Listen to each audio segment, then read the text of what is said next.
السلام عليكم ورحمة الله تعالى وبركاته أصحابي. ما أنتوا حاسمينينا عن صلاة الروبة لها في عربية سويدش كانوا سميان وأوجدين ديرت عقارا بيا وحير لو كريي كروتداس بيا وحير لو كريي انت حكويستا لبا حبة بطاطس وحيرا بيا لو كرنايا كان وبربرونيغا عقارا محل جالها intana waxaan ku miira hal xabo liin intana waxaan ku haystaa mayoneeskaas intana waxaan ku haystaa garoorkaneeto yogurkaas haystaa milix intana waxaan ku haystaa tuun 4 xabo tuun aan soo hoolay 4 xabo tuun aan hoolay marka inta ku shubayaa waxaan dhan waa isku soo daray waa ujeedin waxaan dhan waa isku daray waa arkoosin hadda waxaan ku shubayaa markaad aan ku darayaa garoorka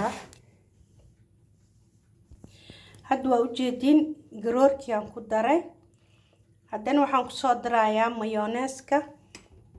mayoneeska kulli ku darayay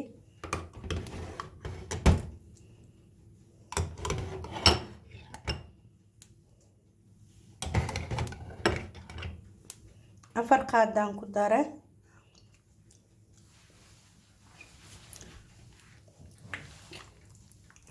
toonta waa ku daray waxaan ku darayaa haddana liintii halka xab liintaan soo miiraan ku darayaa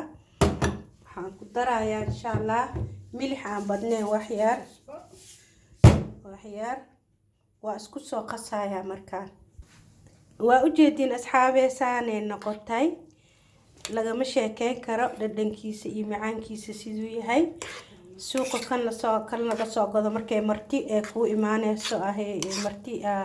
ku imaanayaan waa sameyn kartaa yani wax kasta lagu cuni karaa bariis ku cun baasta ku cun ceesh ku cun waxa artid oo kale dad ku cun waa wax aad iyo aad u sahlan haddana macaan badan gurigaaga aad ku samaysatay Swedishka waa gadaan dukaanka waa yaalaa wiliskii iyo kaha laakiin midka guryaha lagu sameeyo anaga aan sameysano ayaa ka macaan badan sababtoo ah waxa ku darto waa taqaana kama shikinaysid qansiir ma lagu soo daray mise kan kale lagu daray waxaan idin leeyahay maama Xaliima mise shiiqil kulli wuxuu idin leeyahay ahlan sahlan fiikum isku day wanaagsan مثل أصحابي تاني عربي يشوفوا كمان ما كلمت عربي ولكن ممكن يفهموا كيف حطيت مع بعض أو خلطت مع بعض المكونات اللي سويته